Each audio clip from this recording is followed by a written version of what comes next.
Ok, boa noite a todos e a todos mais uma vez. Iniciar o estudo da obra A Gênese. Fique à vontade, viu, Márcio? Tá bom, Rose, obrigado. Caríssimos colegas, muitíssimo boa noite a todos. É uma grande alegria poder estar com vocês aí nesse momento. Que a gente juntos, então, possamos fazer algo especial, né? Dando continuidade à nossa busca pela melhoria, a nossa busca pela compreensão do nosso papel e assim a gente conseguir executar de forma eficiente a nossa função, né? Então, a gente vai dar continuidade aqui. Hoje, eu acredito que a gente consiga terminar o sumário e já entrar na introdução. Vamos ver. Conforme os outros encontros, a gente continua na mesma linha. Quem quiser fazer qualquer intervenção pode ficar à vontade, pode interromper na hora que achar melhor aí. Se levantar a mão e não enxergar, pode abrir o microfone e interromper. A gente vai juntos aí construindo esse momento, tá bom? Vou compartilhar aqui para a gente tentar avançar na nossa caminhada.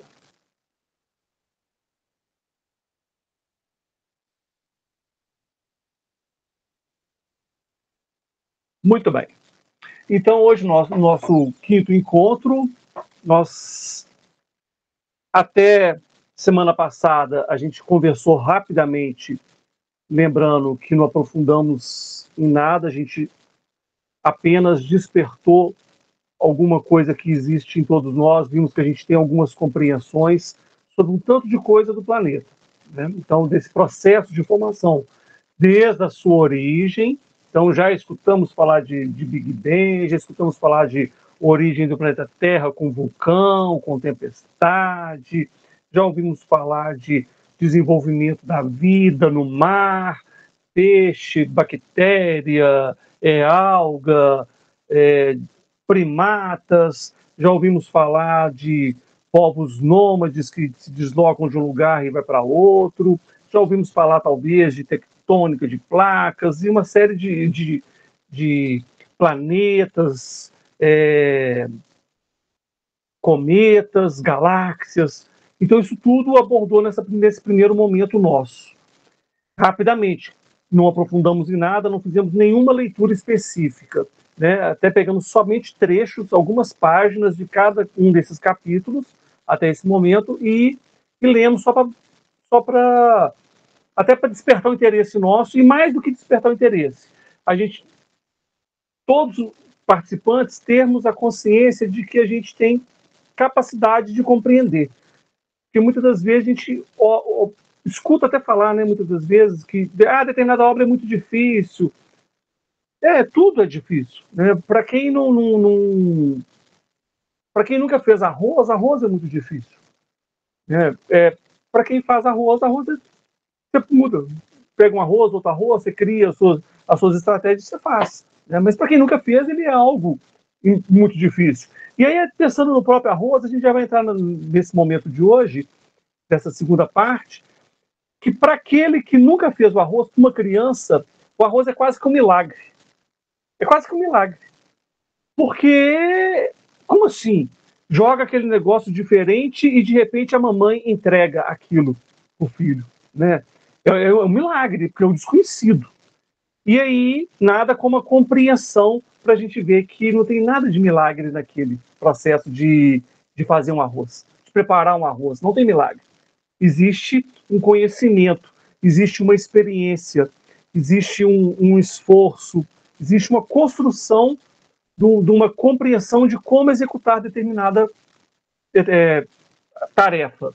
E aí a gente entra, então, nessa segunda parte, até pensando no próprio arroz, já que aquele primeiro momento, e lembrando que a gente vai aprofundar, provavelmente a partir de hoje mesmo, aquele primeiro momento que é a gênese do planeta, e depois essa segunda parte da gênese que chega e fala dos milagres, segundo o Espiritismo. Então, o próprio arroz, ele já virou o nosso recurso pedagógico aqui. O próprio arroz virou nosso recurso pedagógico. Porque para o neném não, né? Porque o neném nem vai saber do arroz, mas uma criança de 1 ano, 2 anos, 3 anos, ele é um milagre. Ele é um milagre. Para a mãe, ela vai chegar e falar, não, que coisa básica. Não, aumenta, vai vir mais 2 pessoas. Tá bom, a mãe ela vai fazer cálculos mirabolantes para preparar para mais 2 pessoas? Não. Ela coloca um pouco mais na xícara, coloca mais água para crescer mais, mistura ali com garfo, não sei. Né? Aí cada um que vai ter as suas habilidades, as suas práticas aí. Mas que consegue alimentar mais 2 pessoas tranquilamente consegue. Então a compreensão faz a gente sair de um lugar onde a gente cria uma fantasia. A compreensão é jogar luz, né? Até o primeiro capítulo que a gente começou a conversar, né? Que é sobre a revelação, e aí essa revelação que é quando você joga a luz, você começa a enxergar diferente. E aqui vai apresentar para a gente isso que é tão tratado de forma tão maravilhosa, do fabuloso, do extraordinário, e perde a sua característica de extraordinário de forma alguma. De forma alguma. Perde a sua característica de fantasia. Isso sim. Isso sim. Porque senão o pai seria, e aí a gente lembra lá do capítulo, que se não me engano o 2º capítulo, falando sobre Deus, que a gente rapidamente conversou sobre isso, que ele não escolhe ninguém, é cada um que constrói o seu processo. Se não for dessa forma, Deus seria um brincalhão de colocar determinadas pessoas com capacidade de fazer esse processo do milagre como a gente conhece. Desse processo esse ser é extraordinário, ele consegue fazer coisas diferentes, coisas que as leis não permitem. Então, peraí. Então, esse ser que consegue fazer coisas que as leis naturais não permitem, esse ser está maior do que Deus, na realidade. Né? Então, a gente começa a refletir sobre isso. Mas, peraí, não faz sentido isso.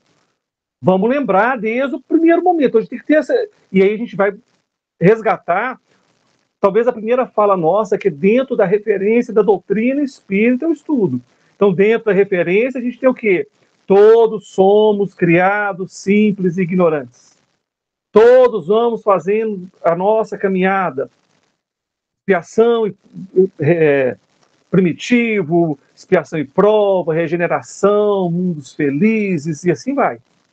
Todos vamos fazendo a nossa caminhada e vamos aumentando as nossas percepções. Só isso. Vamos compreendendo melhor a nossa forma de fazer arroz. E aí, quando a gente compreende como fazer o arroz, você fala, quer saber de uma coisa? Eu acho que eu vou fazer um arroz doce. Eu acho que eu vou fazer um risoto. Eu acho que eu vou fazer alguma coisa a mais com arroz que eu nem imagino. Um bolinho de arroz. Né? Aí você já começa a melhorar. Você já consegue avançar mais ainda sobre aquilo. Uma compreensão inicial, ela se expande. Por quê? Porque você tem domínio sobre aquilo. E assim vai. Tá? Então, nessa linha de raciocínio, eu não sei se está claro, espero que esteja, no mínimo despertando o interesse para que a gente possa fazer arroz cada vez que passa mais gostoso, né? No mínimo isso. Que a gente tenha prazer de fazer arroz. Já é uma grande alegria. Sair do universo que a gente reclamava, não, tem que fazer arroz, que saco, não sei o quê. Não, que bom, vou fazer o arroz agora. Então a gente já virou um novo homem, já transformamos. Então, muito bem, dentro dessa lógica aí dos milagres, e aí o que fala, a gente continuando aí dentro do raciocínio do sumário, tá? O capítulo 13º, caracteres dos milagres. Então, ele vai apresentar para a gente como é que funciona isso. Os milagres no sentido teológico, esse negócio do fabuloso, do extraordinário, alguém que é escolhido de Deus para fazer isso. Aí mostra para a gente, olha que interessantíssimo, o Espiritismo não faz milagres. Então a gente vai sair do universo de quê? Aqui, então, não tem seres especiais nesse encontro? Não tem seres. Pensando bem, somos todos especiais porque somos filhos de Deus. Né? Só isso. Não é só isso não, né? Isso já é maravilhoso. Já é maravilhoso. Somos todos filhos de Deus. Mas falar que somos seres especiais, com características especiais, com domínios especiais, nada disso. Nada disso. Ah, porque somos espíritos? Não, nada disso. tá? Então o Espiritismo não faz milagres. Faz Deus milagres? O sobrenatural e as religiões apresentam uma série de discussões sobre isso, reflexões sobre isso, e a gente já está abordando uma série delas, quando a gente fala sobre essas características que a gente está conversando aqui, tá? Avança para o próximo capítulo, que aí vai falar sobre os fluidos. E aí esses fluidos já é uma forma de mais elaborada da compreensão desses próprios milagres.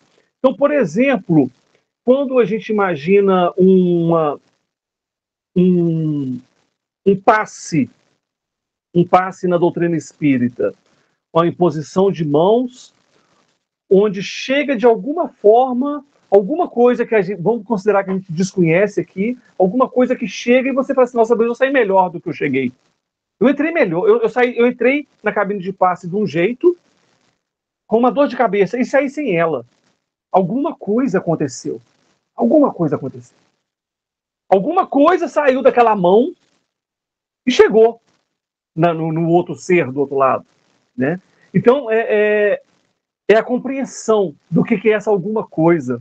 Por exemplo, ver esse movimento esse mecanismo desses fluidos, como eles ocorrem. Então, aqui vai falar que a natureza é a propriedade dos fluidos, os elementos fluídicos, formação e propriedade do perispírito, vai falar como que vai chegar, como é que esse invólucro nosso, que é de acordo com o mundo material, cada característica do mundo que você está, você vai estar com o superespírito, vai ter aquelas características ali, e a gente vai conversar sobre isso, aí a gente vai entrar lá no livro dos Espíritos, no começo dele, fala um tanto nos capítulos iniciais, segundo ou terceiro capítulo, também não lembro de cor também, e também nem sofro de não lembrar de cor, tá, gente? Porque nem tenho essa pretensão de ficar lembrando tudo de cor também, porque eu tenho que lembrar de cor e amar, sabe? Conseguir isso, eu preciso lembrar de cor. O resto a gente pesquisa, né? A gente pega o livro e vai pesquisando. A ação dos espíritos sobre os fluidos. Aí, certa vez, a gente estava conversando com um colega e a gente ficou imaginando, dentro de um só para a gente imaginar aqui sobre os fluidos e já tomar uma outra dimensão para a nossa compreensão, imagina a gente mergulhado numa piscina, a gente dentro da água, e a gente vai e empurra a água. A gente está mergulhado. Na hora que a gente empurra a água, eu não vou encostar no ser que está na minha frente, mas aquele ser que está na minha frente vai sentir o movimento. Eu empurrei o fluido, eu empurrei a água, eu não encostei nele, e ele conseguiu sentir que eu fiz um movimento. Então é mais ou menos essa lógica que aí a gente vai começar a entrar num outro universo de se sentir mergulhado em algo. Quando a gente se sente mergulhado em algo, a gente vai atuar sobre esse algo. E aí são outras percepções. Outras percepções, tá? Qualidade dos fluidos, explicação de alguns fenômenos considerados sobrenaturais. Aí, ó. Considerado sobrenatural por quê? Porque você desconhece. O arroz, voltando a dizer, o arroz para criança é algo sobrenatural. Então, continua sendo nesse mesmo raciocínio. Sobrenatural a princípio, aquilo que a gente desconhece, até compreendermos o processo. E compreender o processo não é por um passe de mágica, não é apertando um botão, não é não, é no esforço, né? A vista espiritual psíquica, dupla vista, sonambulismo, sonhos, catalepsia, ressurreição, curas, aparições, transfiguração, mediunidade, ao tanto de obsessão, ao tanto de coisa abordada dentro desse tópico aqui. Então, é muito rico e acredito que vamos ficar maravilhados com o tanto que a gente vai poder trocar aqui com as vivências de cada um, com as experiências, com as dúvidas, de enxergarmos aqui, por exemplo, quando fala de obsessão, né? Imaginarmos não aquele inimigo que eu tenho que expulsar, não aquele inimigo que eu tenho que expulsar, um ser que precisa de auxílio. É uma outra compreensão, né? Aí vira uma outra forma de atuação no mundo, uma outra análise. Milagres do Evangelho, e aí vai estar falando, aí é o próximo capítulo, no capítulo 15, superioridade da natureza de Jesus, sim, né, quando a gente pensa, só antecipando aqui, já que a gente só está lançando os capítulos para que tenhamos o interesse de estudá-los. Quando a gente fala, então, que esse camarada, ele chega e consegue fazer um tanto do que a gente chama de milagre, é no mínimo, existe uma superioridade dele. No mínimo. Ele conhece muito mais do que eu. Mas lembrando que somos todos criados simples e ignorantes, ele também foi criado simples e ignorante pelos seus esforços. Ele conseguiu adquirir determinadas compreensões e potenciais para fazer as suas ações daquela forma como fazia. E continua fazendo, né? Sonhos, estrela dos... Aí vai estar explicando esses milagres, né? Esses fatos do Evangelho. A estrela dos magos, dupla vista, entrada de Jesus em Jerusalém, o beijo de Judas, pesca, a vocação deles. Vai falar sobre as curas, perda de sangue, o cego, paralíticos, leprosos, mão seca, mulher curvada, paralítico na piscina, assim vai. Numerosas curas operadas por Jesus, a filha de Jairo, nem vou ler todos aqui porque não tem necessidade, tá? Bodas de Caná, nesse momento não tem necessidade. Quando a gente estiver conversando sobre esses tópicos aqui, a gente vai falar sobre cada um e compreender cada um. Buscar a compreensão de cada um deles, né? Prodígios na ocasião da morte de Jesus, aparição de Jesus após sua morte, desaparecimento do corpo de Jesus. Então, são situações em que é normal o curioso ele refletir sobre isso. Ele vai assim, mas por quê? Como assim? Será que esse corpo desapareceu? É normal essas perguntas. E perguntas, e aqui a gente já pode jogar, tentar construir isso entre a gente, construir essas perguntas sem culpa, sem medo. Não vamos para o inferno porque estamos questionando isso. Não vamos queimar eternamente. Aí a gente vai lembrar lá do segundo capítulo, porque Deus é soberanamente justo e bom. Deus não vai querer que o seu filho, já que ele é soberanamente justo e bom, ele não vai querer que a sua criatura fique queimando eternamente no inferno. Não faz sentido. Nós já conversamos sobre isso também. O nosso bom senso mostra que isso não faz sentido. Então, nós, criaturas, querermos entender sobre... Olha que libertador que é isso. Se nessa existência atual a gente consegue tirar algemas do nosso pensamento, que nos proibiam de tentar entender sobre a transfiguração, por exemplo, sobre a tempestade. Fala assim, não estou entendendo esse negócio de tempestade aplacada, não. Eu quero saber o que aconteceu. Olha que maravilha. Isso é extremamente libertador. Isso não é com culpa. Talvez isso seja as crianças indo ao encontro do Cristo, as crianças, nós aqui presentes, enquanto crianças, querendo falar assim, eu quero entender isso. Eu posso perguntar, você não vai ser castigado, não é evolução sem questionamento. Perfeito, Carlos. Não é? Tem que questionar, né? Mas durante quanto tempo nós fomos aprisionados, e talvez, não vamos fazer de vítima, não, talvez aprisionamos também, tá? Talvez aprisionamos também. Compartilhamos com essa ideia de não querer questionar. Compartilhamos com a ideia da passividade, com medo. Porque é necessário coragem. É necessário coragem para aquilo. Eu não consegui anotar, Rose, o que você falou no começo, como é que lá no outro estudo que estava fazendo. Doloroso se encontrar com uma dor, ela vai ser tão dolorosa. Como é que você falou mesmo? Vai ser tão doloroso e vai curar, né? Vai doer como nunca, para nunca mais doer. Isso, obrigado, Rose. É preciso coragem para isso, né, gente? É preciso coragem. Só para vocês terem uma ideia, eu fui criado, e não estou falando mal da minha criação, Não estou falando, só estou exemplificando aqui, tá? Eu fui criado que quando fosse fazer uma viagem, era para eu fazer o nome do pai, para fazer uma boa viagem. E depois de algum tempo, eu comecei a refletir sobre isso, depois de muito tempo. Já casado, com filho, eu comecei a refletir sobre isso, e falei, gente, não faz sentido, não vai fazer isso, não vai ser isso que vai fazer eu fazer uma boa viagem, ou não vai fazer eu fazer uma boa viagem. E resolvi não fazer. Nossa, vocês não têm ideia como é que a viagem foi com medo. Morri de medo na viagem de não ter feito. Morri de medo. Porque eu estava aprisionado nisso. Aprisionado.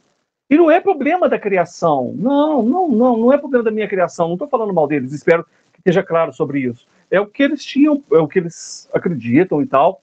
E eu estou em busca do que eu acredito. Né? Eu estou em busca das minhas descobertas. E vou responder por elas. Então a gente se sente aprisionado com algumas questões e questionar, conforme o Carlos falou aí, vai promover evolução e é preciso coragem para fazer esse mergulho. Aqui a gente vai descobrir que não tem nada de fantasia. Nada de fantasia. Existe um ser criado simples e ignorante que fez a sua parte. Que aceitou o momento, e a gente não sabe da história dele, mas vamos considerar dessa forma, aceitou o seu momento de expiação e provas e encarou e avançou. E avançou. Em vez de ficar resmungando, em vez de... E resolveu fazer um mergulho de encontrar suas dores. Talvez Jesus foi dessa forma. Se ele não foi, também ele não vai ficar chateado de eu falar isso aqui. Não vai ficar, não tem problema. Sabe? Mas é um ser que conseguiu enfrentar seus desafios, e enfrentando seus desafios, compreendeu como se faz o arroz. Pronto. E foi fazer. Foi fazer o arroz. E resolveu fazer o arroz doce, resolveu fazer o risoto, resolveu fazer o bolinho de arroz, e resolveu fazer mais 1 milhão de outras receitas. E foi fazer 1 milhão. E errou no tanto de receita, se bobear deve ter errado também. Mas como uma criança resolveu caminhar. Como uma criança resolveu o desafio de caminhar. Porque para aprender a caminhar, é normal cair. Para aprender a caminhar, é normal tropeçar. Porque, diga-se de passagem, aprender a caminhar, você não tem equilíbrio ainda.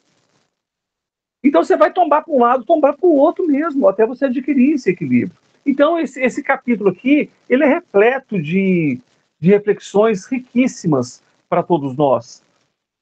Onde eu enxergo mais do que a compreensão do milagre, eu vejo mais essa libertação de uma algema. E essa libertação da algema nos permite voar, aí nos permite fazer milagres, fazer um tanto de outras coisas. Para amar, para alcançar as coisas do céu, é preciso leveza. É preciso leveza, literalmente. Para você ir para o céu, voar, você precisa estar leve. Com pesos, com algemas, com correntes, não é possível.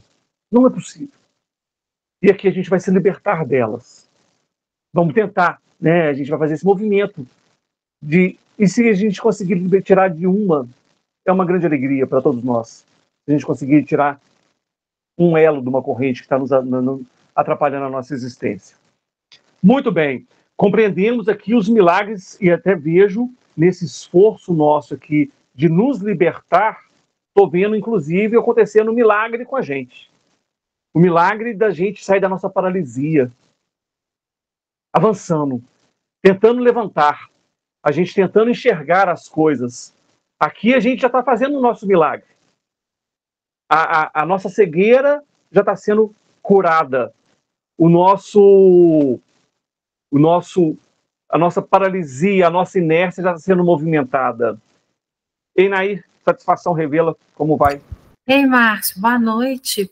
Márcio, eu queria voltar só um pouquinho, mas eu não queria perder a chance de te perguntar. Eu não sei se eu compreendi, mas você mencionou a culpa num contexto desse estudo específico. Eu entendi errado? Ou você citou Gente, alguém escutou isso ou foi só eu, hein? Ai, eu não sei, tá vendo? Eu pensei gente, aqui... não ajuda. Nai, eu pensei aqui no... Você falou culpa, né? Parece que você falou, outro, será que só eu escutei? Não, tem chance. Tem chance de quando eu falei de algemas. Eu não lembro se eu usei o termo culpa, mas pode ser, a gente pode pensar sobre isso também. Não, mas deixa. Se você não falou, é doideira minha. Não, mas pode fazer sentido. São coisas que nos travam realmente, né? Não sei se são sensações, sentimentos, eu não sei, eu não tenho a compreensão do que é definir a culpa nessa característica, talvez psicológica, não sei. Mas é algo que é uma algema, sim. A culpa foi, acho, na parte do aborto. Ah, então, o Carlos falou que a culpa foi na parte do aborto. Será que aborto você estava falando no anterior? Eu não sei. Porque, pelo menos, eu não lembro de você falar de aborto, não. Mas aí a culpa... Mas encaixa aqui também, se a gente for pensar em coisa travando, sabe, Onair? E demais colegas, né? A culpa, ela nos trava. Quando a gente não consegue fazer um movimento de... errei, pô. Errei. Desculpa, errei. É doloroso? Vai ser profunda essa dor? Vai ser incômoda essa dor de encontrar com o meu erro? Vai. Com a minha ferida? Vai. Vai ser incômodo mesmo, sabe? Agora, o que eu vou fazer disso? Só um minuto, tá, Romildo? O que eu vou fazer disso? O que eu vou fazer é que mostra como avançar nessa caminhada. Porque errar, vamos errar. As crianças aprendendo a andar, elas vão tropeçar para um lado e para o outro. Nós vamos tropeçar para um lado e para o outro nessa busca do equilíbrio. Então a gente vai errar. E aí a gente pode errar e ficar caído como uma criança pirracenta, e aí a culpa, eu acho que ela encaixa nesse perfil, da criança pirracenta que não quer sair do lugar. E ela fica ali. Não quero. Não, deixa eu te falar, sai. Arruma, você bateu desse lugar aqui, vamos arrumar. Parece que eu acho que é um movimento por aí, sabe? Imagino que seja. Mas eu também estou em busca dessa descoberta, tá? Romildo, pode ficar à vontade. Satisfação revela também. Igualmente, boa noite. Eu acho até que a Anaí tem toda a razão, porque a culpa, no meu entendimento, é um dos maiores entraves que a gente tem na vida. Porque, como você disse aí, você para se culpar e você não movimenta, você não caminha. Você fica ali mastigando aquela dor de ter errado, que também é muito orgulho, né? Achar que você é infalível, que você não erra nunca. Então, eu concordo, Nair, eu acho que a dor é a culpa é um dos nossos maiores entraves. Porque eu costumo dizer para minha filha, só acerta quem erra. Só acerta quem erra. Quem não erra não sabe o que é um acerto. E a partir eu tenho um livro, um romancezinho muito top que chama Perdoar e Se Perdoar. Esse eu nem doei, viu, Rose? Fiquei com dó de doar, mas vale a pena dar uma olhada, porque é preciso que a gente tenha também a humildade de se perdoar, porque nós todos somos falíveis do erro. Esse é o meu entendimento, Márcio. E o entrave maior na vida de um espírito em evolução, me parece ser, realmente a culpa. Porque, como você disse anteriormente aí também, o passado, a gente não precisa estar, igual o retrovisor de um carro, né? De vez em quando você olha para ele. Mas você tem que olhar para frente porque você está indo. Eu penso assim, acho que a culpa é cabuloso, viu? Você viver num momento enclausurado ali e não se perdoar, e ser culpado e parará. É um inferno, né? Me responde agora. Não é um tamanho egoísmo você achar que você é infalível? Parece, né, Romildo, que está muito associado com orgulho, né? Parece que está associado muito com orgulho mesmo. A culpa, ela vira o umbral, né, o inferno, aquilo que você não consegue sair, para chegar e falar assim, olha, foi mal. É o infalível que o Romildo falou, né? Olha, foi mal, eu errei. E aí a gente tem coisa muito difícil mesmo, com certeza. E aí eu vou sem querer, eu vou ter que até associar um pouco com o finalzinho que eu peguei do estudo anterior, que o pessoal estava falando sobre regressão, né? Então, olha que bênção que é o esquecimento, porque aí você consegue transformar aquilo que foi uma situação desconfortável. Erramos, né? Então, existem uns erros que são difíceis num estado de equilíbrio, a gente conseguir enxergar aquele erro e falar, nossa, caramba, fiz aquilo, né? Então, de repente, transformar, por meio do esquecimento, aquele erro em alguma coisa, alguma flor, alguma coisa frutífera, transformando em amor, é devagar, é com calma, porque de repente encontrar com aquela situação vamos pensar, né, de um crime, de algo muito doloroso, não é fácil mesmo não, né? E aí vira um inferno realmente, né? Vira um inferno. É fácil a gente falar aqui, muito fácil falar, não, a culpa ela é algo que nos trava, e de fato é algo que nos trava. De fato, é algo que não vai nos permitir fazer esses milagres aqui, essa compreensão desses milagres que a gente está conversando, né?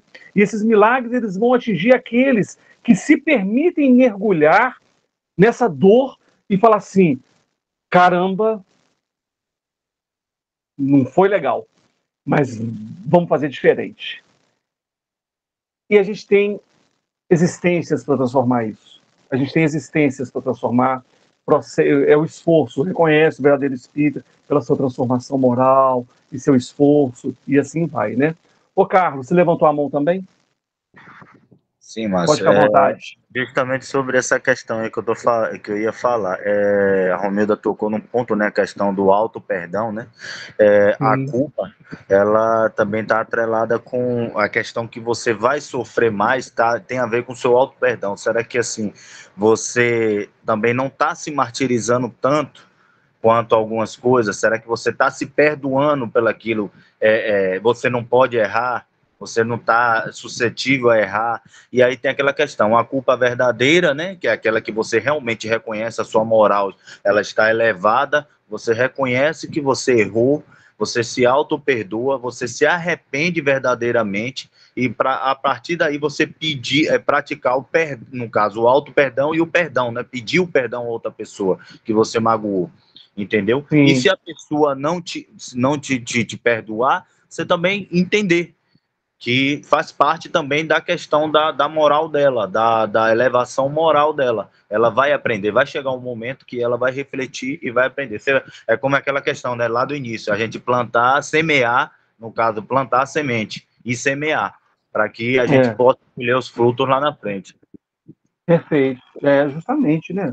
E aí acho, Carlos, você que falou, que acho que esse bobear foi falado, acho que anteriormente, a culpa associada com o aborto, né? Eu acho que tinha, talvez, conversaram, teve algum, foi sobre aborto mesmo, não é isso? E aí, pensando no aborto, existem consequências, tudo na vida tem consequências, né, gente? Tudo tem consequências. Mas quando a gente conversa aqui, uma das consequências possíveis também é se eu provoquei um aborto, eu renovar de esperança por meio da nossa conversa aqui e falar assim, olha, eu tomei uma decisão que não foi feliz e agora eu vou fazer outra semeadura e eu sei que eu vou colher alguma coisa que não foi legal e que a gente junto aqui possa ajudar o Márcio nessa colheita, porque esse que promoveu o aborto, ele é um filho de Deus também e que merece o nosso abraço. Eu mereço, se eu promovi o aborto, eu gostaria de ser abraçado por vocês, me ajudando, porque agora eu estou despertando isso. Se eu sou um ser que fui o abortado, por favor, me abracem também. Me abracem e me ajudem também. Porque mamãe e papai estavam errados.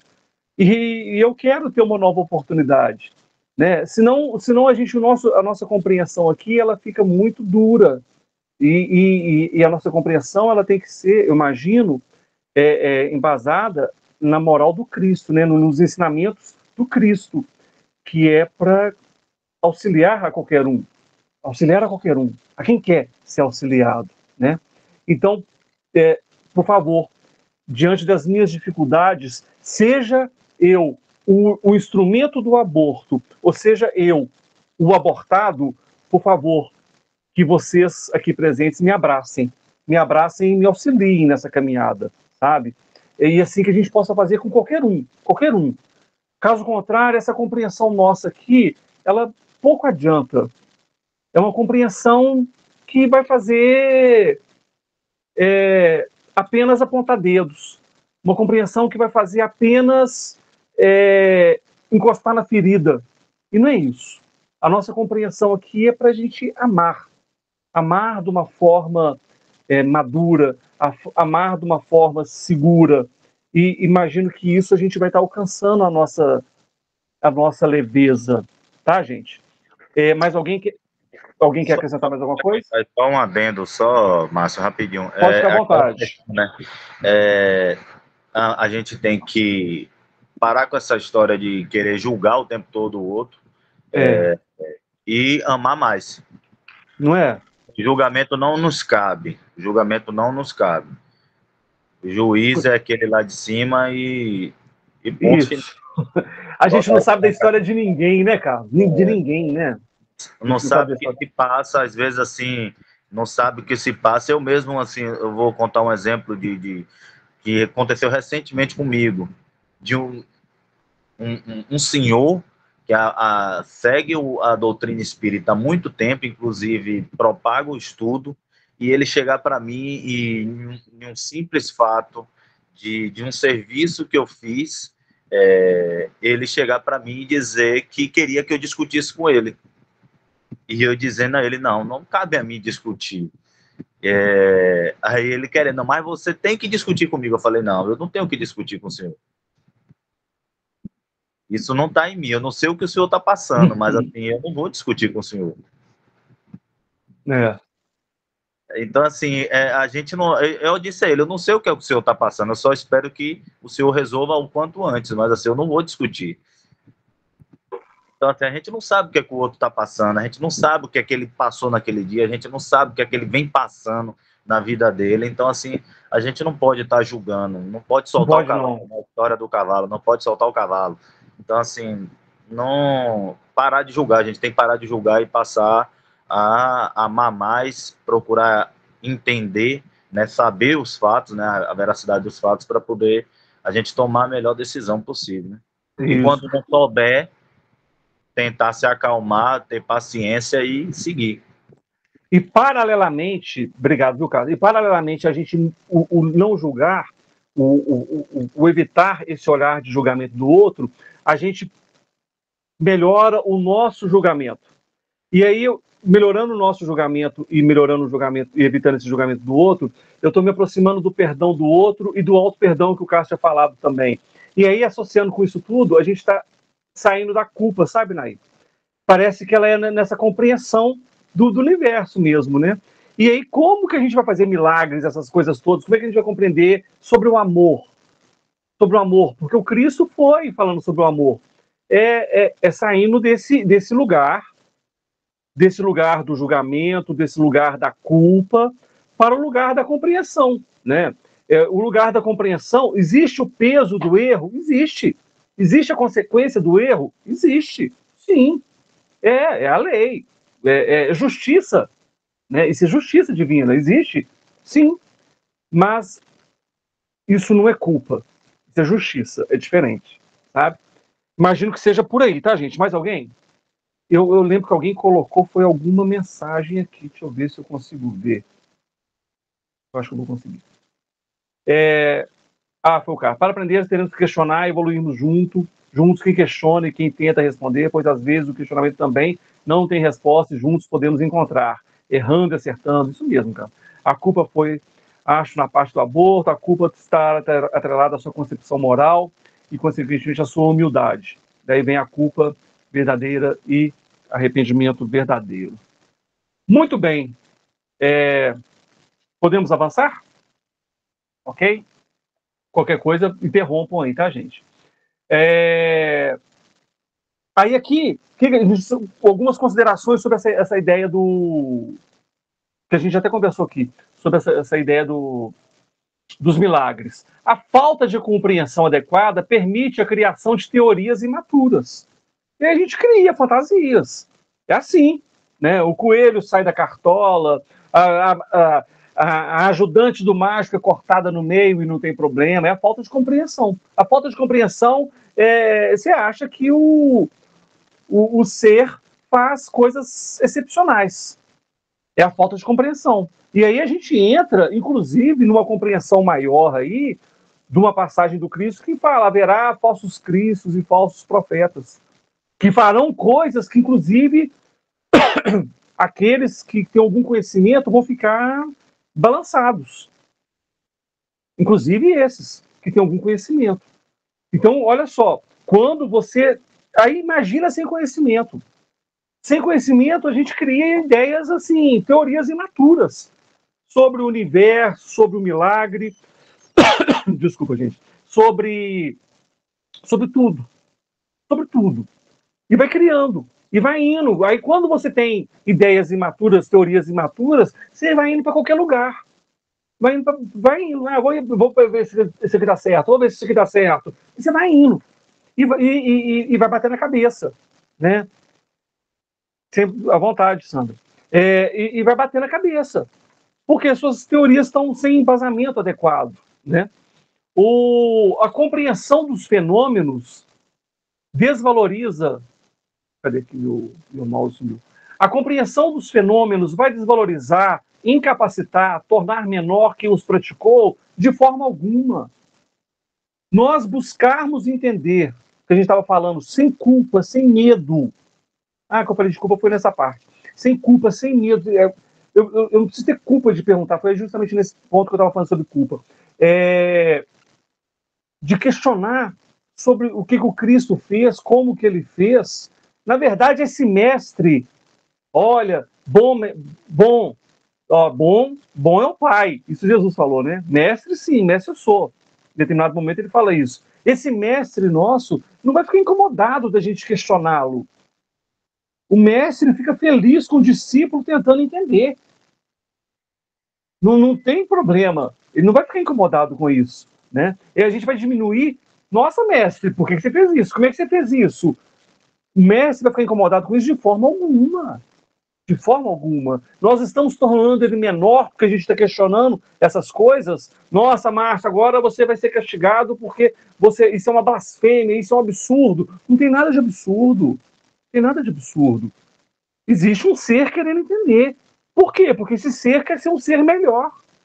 Porque esse ser escolheu quem é o guia e modelo da humanidade? Jesus. Eu escolhi seguir esse guia e modelo. E não quero compreender esse guia e modelo. Eu querer compreendê-lo, eu estou tornando ele menor? Não, de forma alguma. Eu querer compreendê-lo, eu estou tornando maior. Voltando no nosso arroz que a gente estava falando mais cedo, compreender que a mamãe fazia o arroz e que arroz não tem nada de especial, hoje em dia, quer dizer que mamãe não era especial naquela época que ela fazia o arroz para a gente? Claro que era. Ela era muito mais avançada do que a gente, até que ela conseguia fazer o arroz e a gente, enquanto criança, não sabia fazer. Diminuímos o amor da mamãe por causa disso? De forma alguma. De forma alguma. Compreender o que o Cristo fazia, a gente está diminuindo o Cristo? De forma alguma. Pelo contrário, a gente está aumentando a nossa admiração, pois há 2000 anos atrás esse ser fazia coisas que a gente não consegue fazer até hoje. Eu compreendo um fenômeno magnético. Eu consigo estudar isso em física. Consigo. Sim, a física, você pega um livro de física, você estuda lá magnetismo, ondas eletromagnéticas, estuda um tanto de coisa nesse sentido. Sim, comprova. Cientificamente lá, a fórmula. Você comprova. E esse ser já entendia. Esse ser já entendi. Olha que maravilha. Ele está menor? Não, ele está muito maior. Eu enxergo ele agora de forma muito maior, com muito mais admiração ainda, quando eu compreendo o fenômeno eletromagnético. Hoje eu compreendo esse fenômeno, mais ou menos, eu enxergo esse ser, há 2000 anos atrás, maior do que eu imaginava, quando eu não questionava. Que a gente falou aqui, ó, pelo contrário, percebo que naquela fase encontrava com mais conhecimento que eu, sim. Consequentemente, quando, já passa a palavra, tá? Consequentemente, quando a gente compreende mais habilidades. Lógico, mais habilidades. Mais habilidades, mais possibilidades de atuação. Sim, olha que maravilha. Começamos a questionar, vamos compreender mais possibilidades de atuação, paralelamente, natural, maiores responsabilidades. Lógico. Natural. Quanto mais lhe é dado, mais é cobrado como se fosse uma coisa pesada. Não! Mais é dado, mais você pode fazer. É assim, ué. Se você tem um talento, você consegue talvez multiplicar. Se você tiver boa vontade, em vez de você querer enterrar, você consegue multiplicar e fazer virar 2. Se você tem 5, você consegue fazer virar 10. É assim. É o natural. Mas para chegar no 10, você teve que passar no 1 primeiro. Natural também, sem sofrimento. Sem sofrimento. Muito bem. Levantou a mão o Religare Cursos. Aí eu não sei quem que é o Religare Cursos. Sou eu, Márcio. Pode ficar à vontade, Rose. Isso. Observando dentro da codificação, talvez o livro A Gênese seja o livro que mais desperta ou ressalta a nossa potencialidade enquanto filhos de Deus, herdeiros, co-criadores e que possuem uma capacidade de atuar sobre o outro, replicando o que Jesus fez. Faz sentido. Dentro daquela máxima dele, que podereis fazer tudo que eu faço e muito mais se quiserdes. Por quê? Porque a gente vai entender que isso é uma potencialidade humana e não de alguns. Então, quando a gente vai estudar fluido, quando a gente estuda perispírito, capítulo 13 e 14 ali, fluido, perispírito, os milagres do evangelho, a gente entra na temática magnetismo, aí você fala, e agora? O que Jesus fez, eu posso fazer também. Posso. A SEAC tem a SEAC tem a prova disso todo dia. Está aí o Antônio Castro também participando do estudo. Quem estuda magnetismo e pratica magnetismo, vê todos os dias a melhora do paciente em curto período, em médio e em longo prazo. Então, desde você fazer um processo de ação magnética para você tratar, por exemplo, uma inflamação, uma dor de garganta, até casos de câncer, onde você pode, em um trabalho paralelo com a ciência convencional, fazer uma ação magnética para reduzir o tumor, né, para encapsular o tumor, para fazer a curetagem do tumor, né? A ponto da ciência virar e dizer, nós não sabemos o que aconteceu aqui. Como são os vários casos que são levados para congressos médicos, onde eles não conseguem explicar, porque teve ali uma ação que eles não alcançam, eles não conseguem alcançar. Como que um tumor deixou de ser de um tamanho e passou para ser de outro tamanho. Né? Aí, o que acontece conosco, nós que somos espíritas? Se eu deixo de fazer um bem, isso é o quê? Se eu posso fazer, deixo de fazer, isso é o quê? Né? Não sou eu que disse, é os espíritos que dizem, né? Eu tenho a oportunidade de fazer um bem, não fiz. Não fiz não é porque eu não tenho informação. Não é porque não tem pessoas que nos ensinam a fazer. Se a gente pegar desde lá de trás o pioneiro disso, que vem executando um trabalho extraordinário da ciência espírita, que é hoje o professor Jacó Melo, e muitos outros, mastigaram as técnicas para a gente, é só estudar e aplicar. Mas o movimento espírita tem feito? Não. São pouquíssimas instituições que aproveitam desse manancial precioso que a gente tem para fazer como Jesus fez, que é caridade em forma de fluido, caridade fluídica, gratuita, como Bezerra fez, como Eurípides Bassano fez. Então, é um livraço a Gênese, né? Porque mostra que é uma capacidade humana. Curar é uma capacidade humana, não é de alguns. Você tem corpo físico, fluido vital, perispírito, você pode aprender, né? E isso é uma bênção, é o que o Márcio falou. Em uma ampliação da responsabilidade, responsabilidade é a gente poder fazer um bem e não fazer. Isso é triste. Isso é que eu acho triste. Sabe? Não é a pessoa, vou estudar isso não, vai aumentar minha responsabilidade. Claro que vai, mas é uma bênção. Você poder curar é uma bênção, não é ruim. É o contrário disso. Ruim é o outro ficar sofrendo. Né? É isso que eu queria comentar. Perfeito, Rose. Eu não tinha pensado na Gênese nessa perspectiva toda, e de fato é realmente, né? Ela é nos mostrar como filho de Deus, né? Curiosamente, e a Gênese é isso mesmo, né? Esse ser com esse potencial, e você falou do fazer o bem, eu fiquei imaginando se fosse possível perguntar para uma flor se ela não queria emitir o perfume, e ela não ia falar nada disso, né? Ela ia emitir o perfume. Eu quero, né? Mas responsabilidade é isso, né? Ô árvore, você não quer dar fruto? Eu quero dar fruto, né? Eu quero dar mais fruto. E é esse movimento, realmente, do nosso despertar. Imagino que seja por aí mesmo. E aí, outras análises. Aqui, ó. A parte finalzinha aqui, ó. Outras análises e perspectiva. Aí você vai enxergar a vida de outra forma.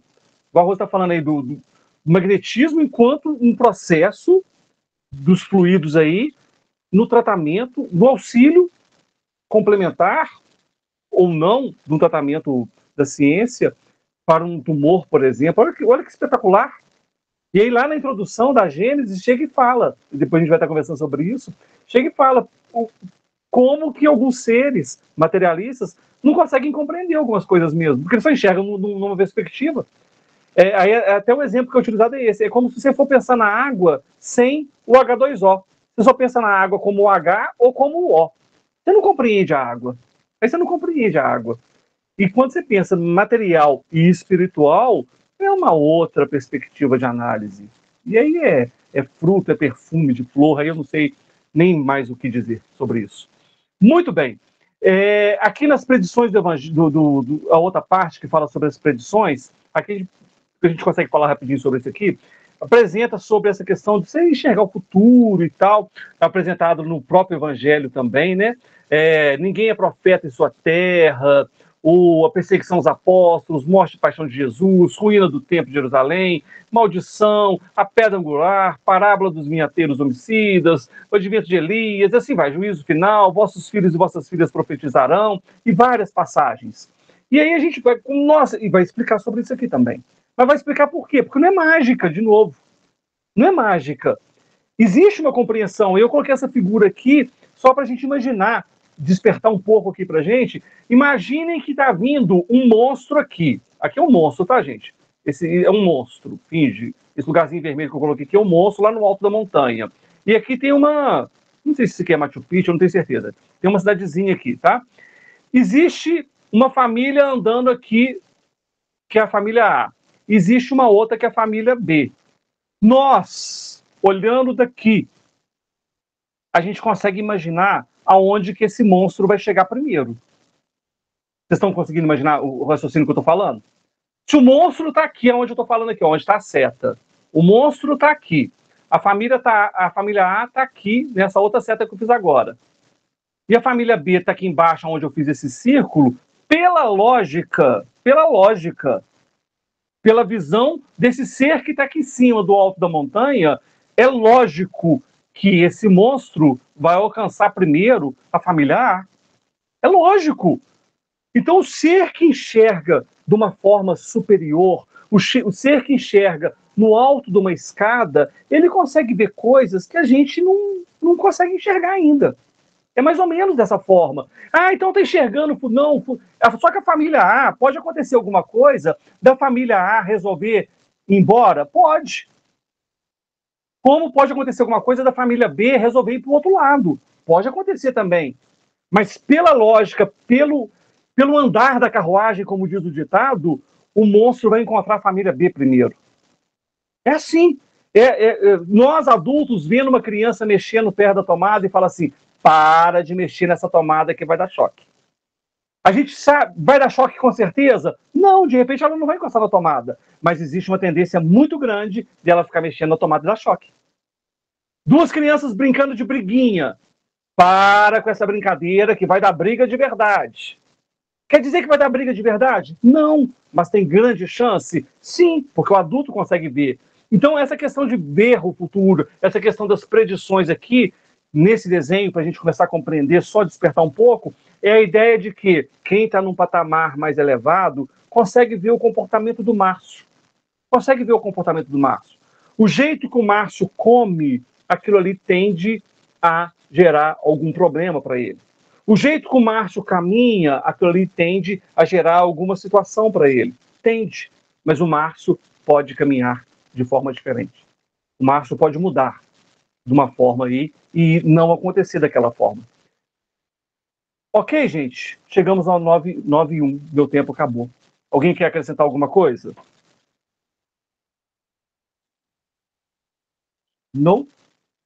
Caríssimos e caríssimas, semana que vem a gente fala aqui sobre os chegados dos tempos e a gente já termina e já consegue entrar na introdução, tá? É a última parte da Gênese. E aí a gente aborda aqui sobre esse último capítulo e já entra na leitura de cada parágrafo ali, a gente pegando a introdução e começa a conversar sobre a introdução, tá bom?